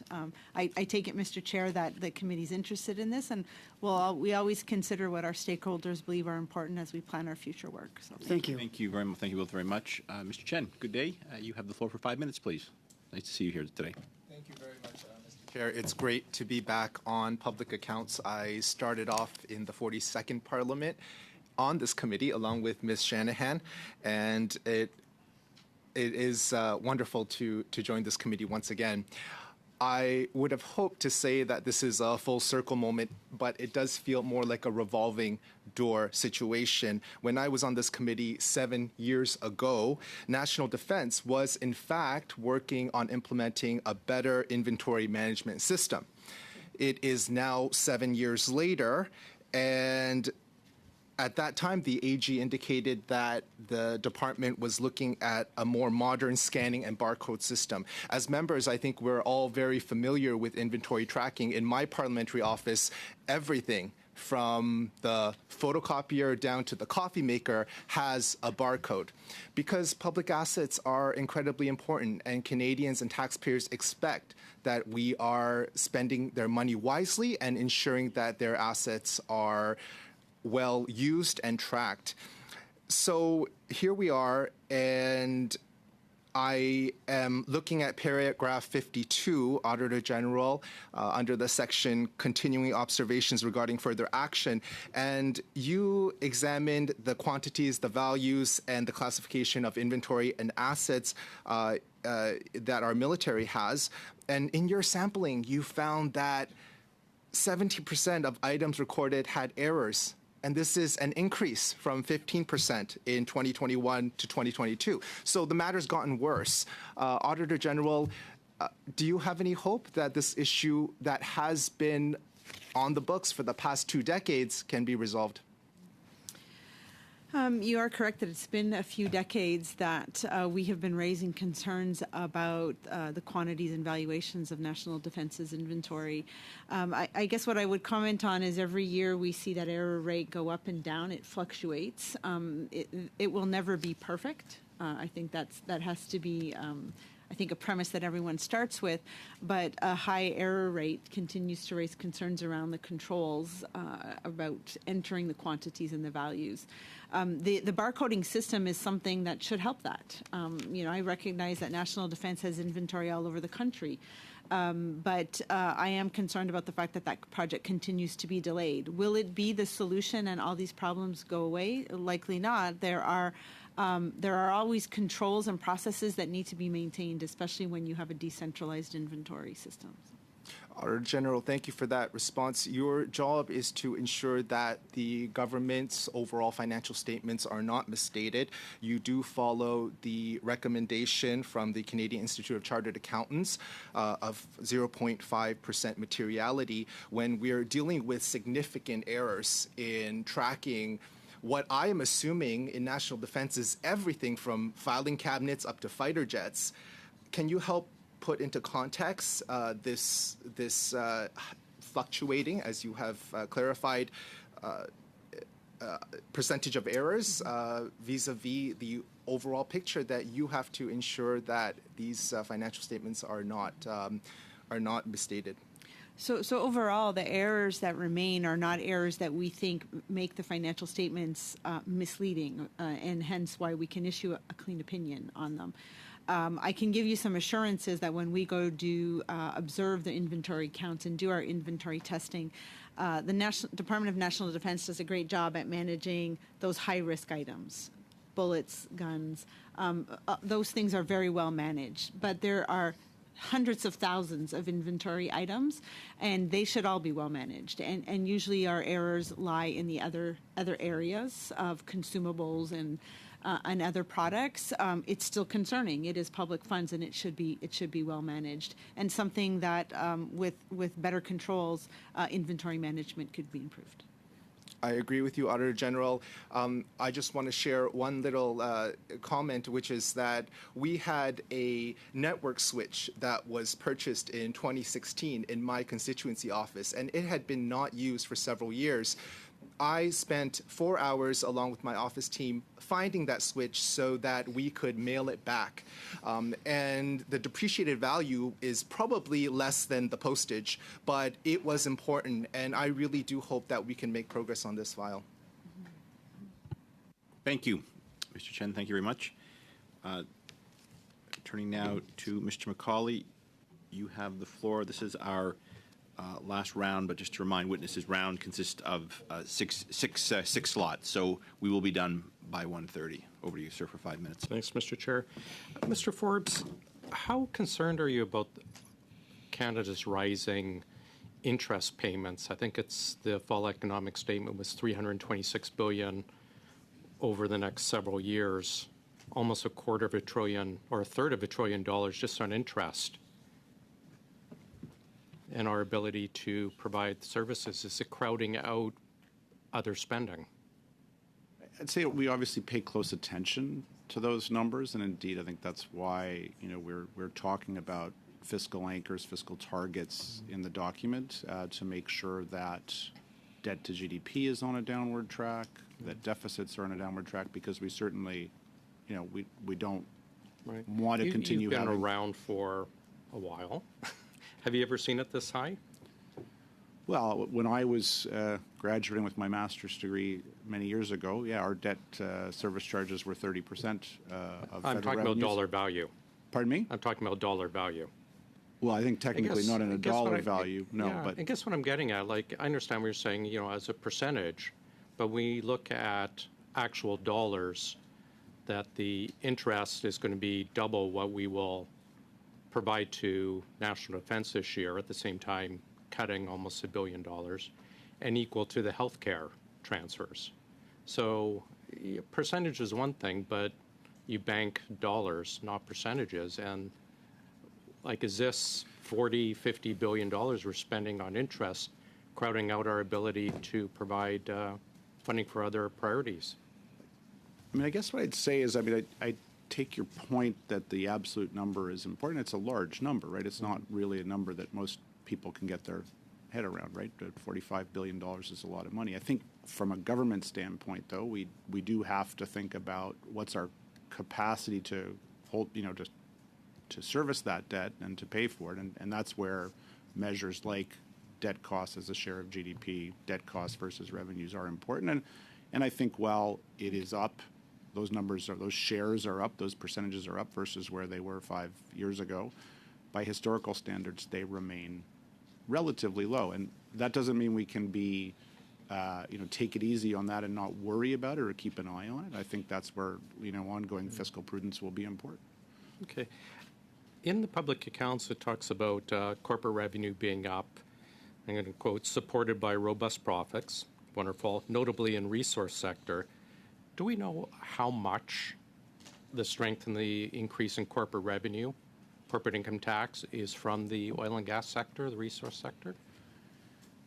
I might ask Ms. Dancy if she has any specifics on that, but it looks like maybe you can get back to us. Yeah, we're happy to share that with you. And the government has talked about putting a cap on oil and gas emissions.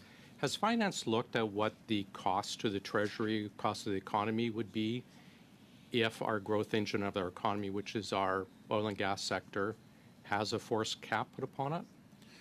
I think the question that from an economic standpoint we would look at would be, what is the nature of a cap? I mean, what would be the time frame for putting it in? But, you could cap it at different levels. Has finance done a study on what a cap would cost to? I don't have any specific studies, no. Okay.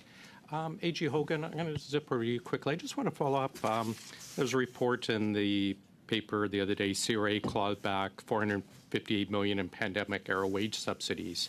This goes back to your report where you were showing, I think it was at the low side, your report had said $27 billion in ineligible subsidies and payouts.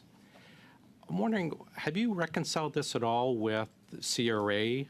Is CRA still sticking to their guns that it's a much smaller amount as has been reported, or do you still believe that it is as has been told to this committee, $27 billion in improper payments is on the low side.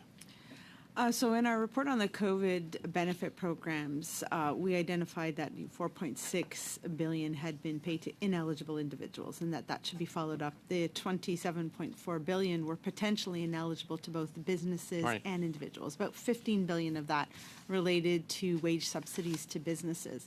The report that the Canada Revenue Agency recently released following up on some of their post-payment work, as I mentioned previously, I really focused in on what was linked to our work. And I felt it was potentially misleading for a reader. The Canada Revenue Agency commented that they had followed up on 53% of the businesses that we had identified in our $15 billion of potentially ineligible payments, but the majority of those were not done through post-payment work. And so my concern that is your remains. time, Mr. McCauley, but I'll be back to you, I know. Turning now to Ms. Yip, you have the floor for 5 minutes, please. Thank you. This is a question to Mr. Hoppe. Last year, the public accounts were revised due to a court decision. Were there any large settlements to manage again this year? No, the answer is no, and the reopening was actually 2 years ago, 2021. Okay. But no, not in this year.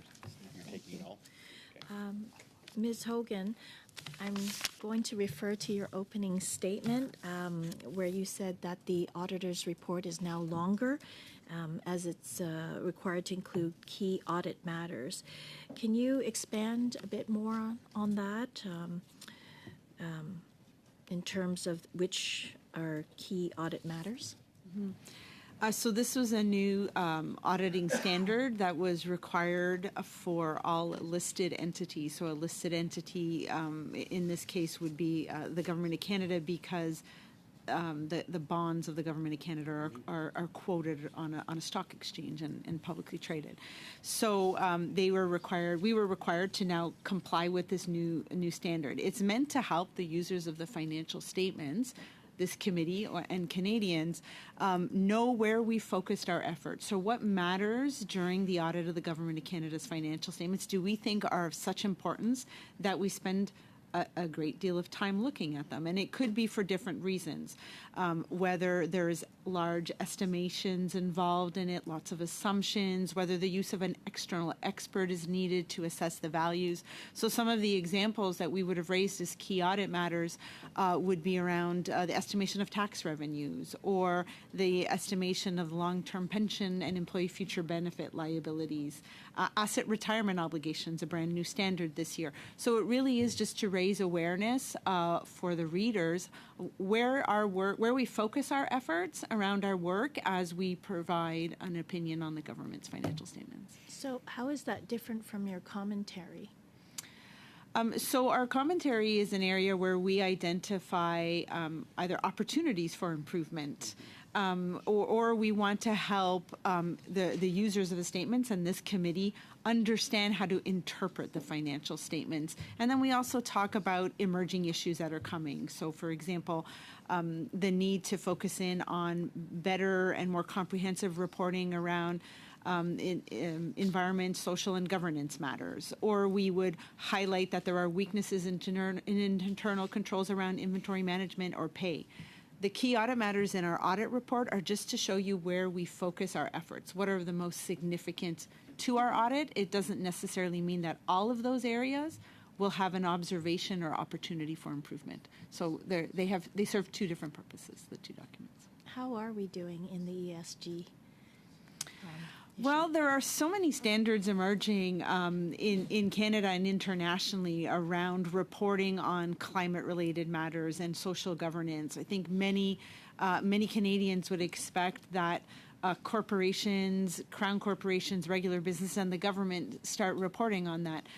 Those standards are evolving. We highlighted some areas where we're seeing crown corporations, for example, this year. Large ones are starting to report on how they manage risks related to climate. Do I think the government has an opportunity to be a leader in this space? Absolutely. Standards are not out there yet, but there are examples to look at internationally that could be used as models. So there's always opportunities for improvement to discuss how the operations of the government impact the climate and how the government manages those risks and portrays them in their financial statements. What other countries are in the lead regarding SCG? Well, I think countries that follow international public sector standards versus Canadian public sector standards have a requirement to start talking about their risk frameworks around climate risks and how they manage those climate risks. So I think there are many countries out there that the federal government could look to. But as I say, Canadian standards are still in their infancy stage of being developed. What's the difference between a write-off, forgiveness, remissions, and waivers? Oh, so lots of technical questions there that I think I'm going to tell you that the Controller General would be much better at explaining the nuances to you. But, you rest assured that we look at how they're estimated and whether they're properly recorded and reflected in the statements. And I think that Mr. Huppé can help you understand all of those terminology. Brièvement, Monsieur Huppé, s'il vous plaît. Brièvement. So Briefly, Mr. Huppé, please. it's there's some complexities to it, but a write-off is when you have the intention to collect. You had someone, your supplier, there's been an overpayment, you're looking for your money, and for different reasons, the person is deceased, there's bankruptcy, or you cannot locate the person who owes you money, then you may want to do a write-off. The write-off doesn't extinguish the actual debt. If something changes, you may still be able to recover. For forgiveness and remissions, it's those areas where the criteria are for fairness perspective, for compassionate reasons, you may not want to collect something. So if you want to remove that from your books, you're going to have to do a remission or forgiveness. That extinguishes the debt officially, in a nutshell. Thank you very much. Madame Sinclair-Desgagnés, votre dernier tour pour 2 minutes 30. Ms. Sinclair-Desgagnés, your last round, 2.5 minutes, please. Thank you, Chair. I would like to spend this last round discussing Trans Mountain. Going back to the Auditor General, Ms. Hogan, in your opening comments, you stated that for a second year in a row, the end-of-year statements for Trans Mountain Corp showed an important change in the capacity of that Crown Corporation to continue its activities. So could you tell us more about what you're uncertain about regarding them? It's important to point out that the pipes are really a Crown Corporation. And together we signed an opinion on Trans Mountain's financial statements for that pipeline company. And the entity stated in their notes that there was some uncertainty regarding their ability to fund all their activities into the coming year. So as an auditor, it's important that we pick up on that and underscore in our report that this uncertainty exists. Usually it's due to the businesses being uncertain of its ability to fund all their assets over the coming year, or their liabilities, rather, over the year to come. So it's really higher costs for constructing the new pipeline. Can you quantify that? Do you have any figures with you to quantify their liability, how much it has cost them, how much it has cost us, the taxpayer, so far, and how much it is likely to cost us if Trans Mountain tanks, if it ceases operations? I'm terribly sorry. I'm not sure. I was just listening to Etienne giving me some figures. If I may, I will suggest that you give him some figures, and I also encourage you to go to the financial statements. I would like us to be reminded of that, though, right now, the figures. Yes, on the 31st of December until from 2022, 21 billion was the construction cost. Thank you very much. Quite a sum. If Crown corporations were better examined, and of course that's something that I would like to see them sharing more fully their financial statements with the public, their expenses, their costs, and so on, what they spend, and also having the Auditor General be able to audit them, just as it does departments of the government. Might we find that cases like this could be avoided, or at least provided for in a better way? Do you think it would be relevant, Ms. Auditor General, to ensure that better auditing is carried out of Trans Mountain and other Crown corporations. I think that in this case, they certainly included a note to the effect that there was some uncertainty about their future operations, and that's why we included that note in our audit. As for transparency and better transparency, I know that this is a concern of the members of this committee, Mr. Chair, and we have made a recommendation to the government to improve accountability and information sharing from all Crown corporations, and I'm waiting to hear what the government has to say to that recommendation of mine. Thank you very much. Mr. Desjardins.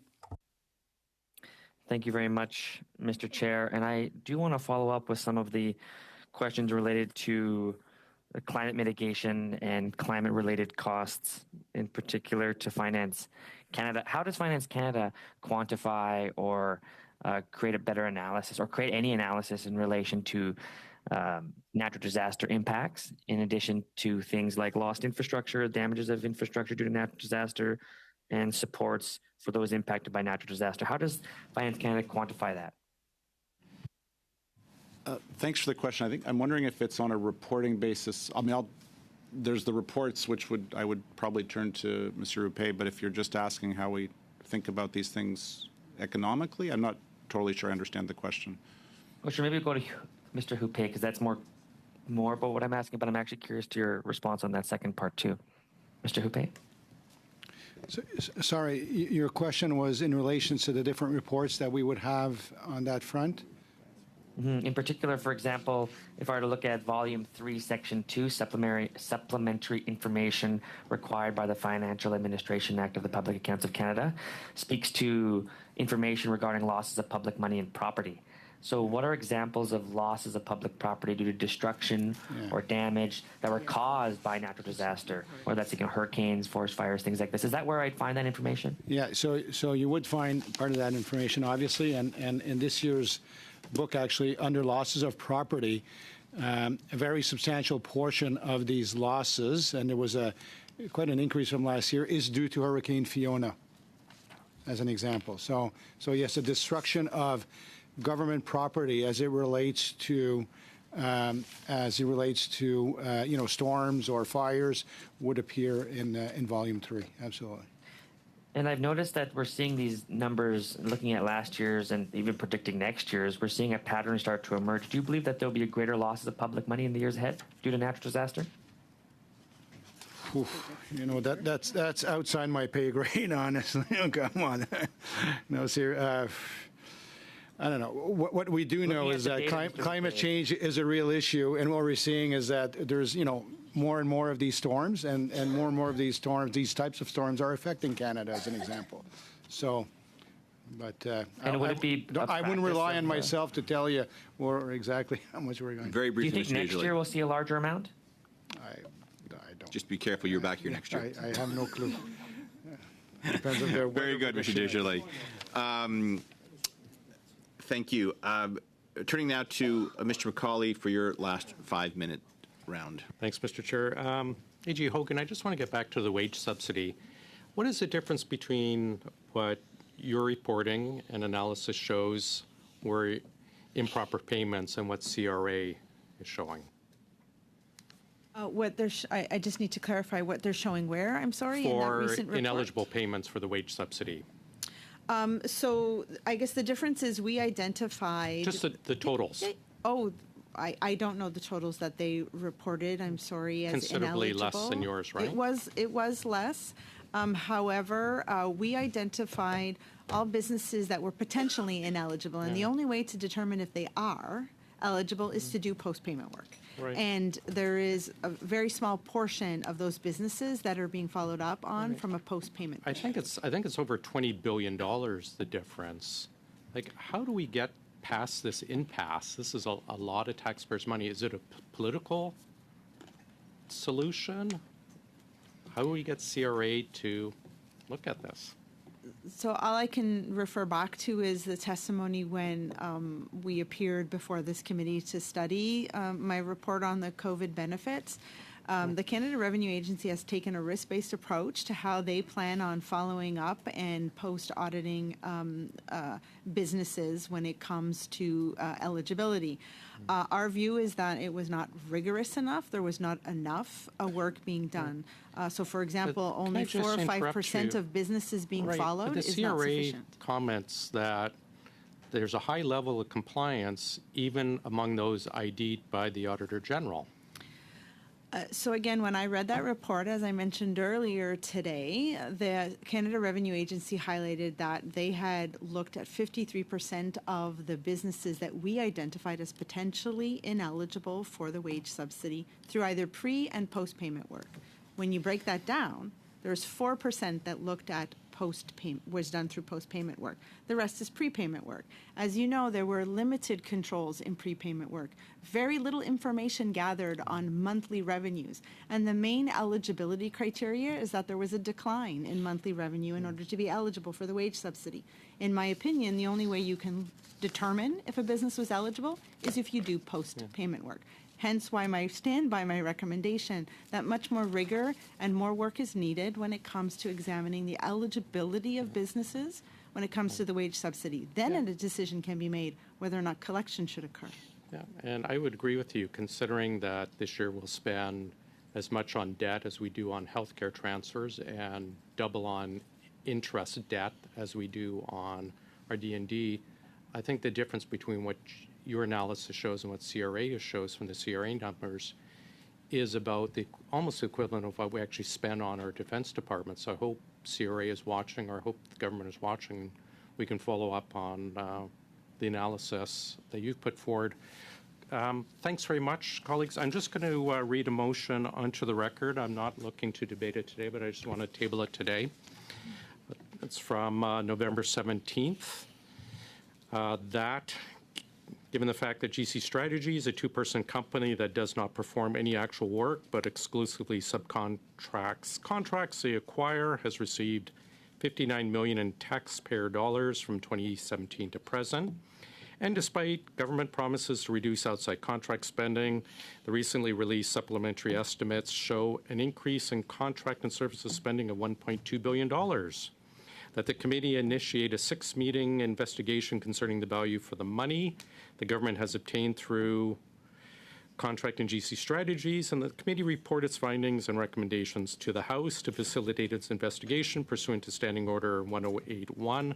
Committee order the production of all contracts between GC Strategies and the Government of Canada from 2017 to 2022 in an unredacted format. Witness lists include the following: all GC Strategies employees, all 2 of them, federal departments and agencies that hired GC Strategies from 2017 to present, which is D&D, Employment, Workforce Development, Disability, Innovation, Science, Industry, Courts Administration Service, Treasury Board, Department of Families, Children, Social Development, Global Affairs. GC Strategies is very busy, evidently.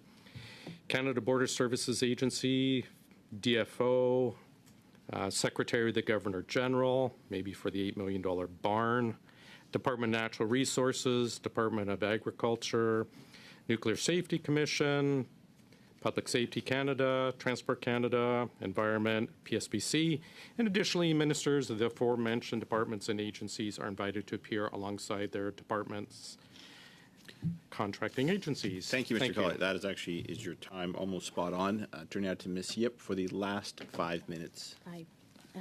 Ms. Oh, Bradford. excuse me. That is Ms. Bradford. I am very sorry. I looked at the wrong sheet. So Thank over to you, you, Ms. Mr. Bradford. Chair.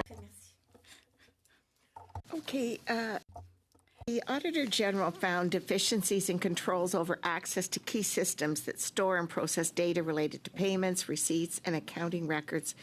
What corrections were made starting in May of 2023, and are they satisfactory?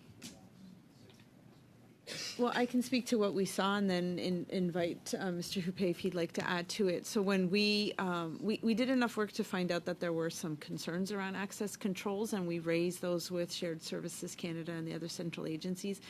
Immediately, access to several hundred individuals was corrected, and now they're going through the effort of making sure they have a comprehensive list and seeing what other accesses need to be corrected. So there was steps taken immediately, but it is still an ongoing process.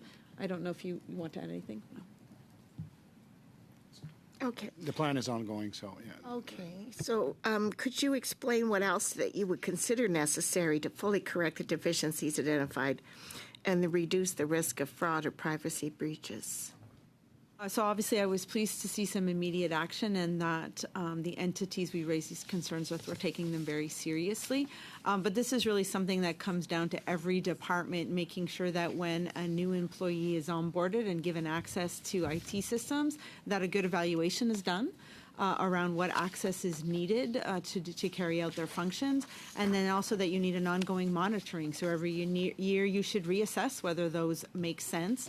And you should revoke access when an individual transfers to another department or is terminated. So while there are those processes in many of the departments that we audit, they're not always operating effectively. So it's just a better vigilance, I think, on a daily basis by IT folks across the government. Okay, thank you. Now, the Auditor General did devote a fair bit of time in the report to asset retirement obligations. So, Mr. Hupe, could you explain maybe why the government wasn't prepared to estimate their asset retirement obligation, which then resulted in that observation? And do you expect the balance to change materially as you refine the estimate in the next year? So first of all, I'd like to thank the Auditor General for all the work she's done on that implementation of new standard. It is major.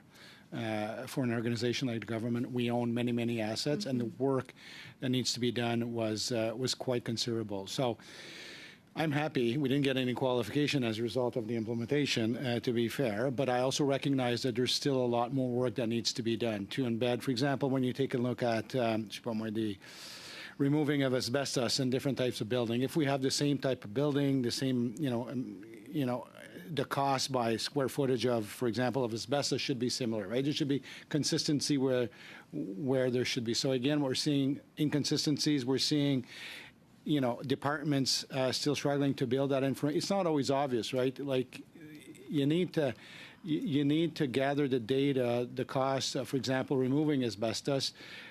You need expertise in those areas to really establish the estimate that you. So I don't expect a major shift in that area, honestly, but a lot more work needs to be done, and I think a little bit more hand-holding needs to be done also from our part in getting the departments together and taking that additional step to improving the processes, because the Auditor General needed to do a lot of additional work to make sure that there was no material misstatement in the books as a result of that implementation.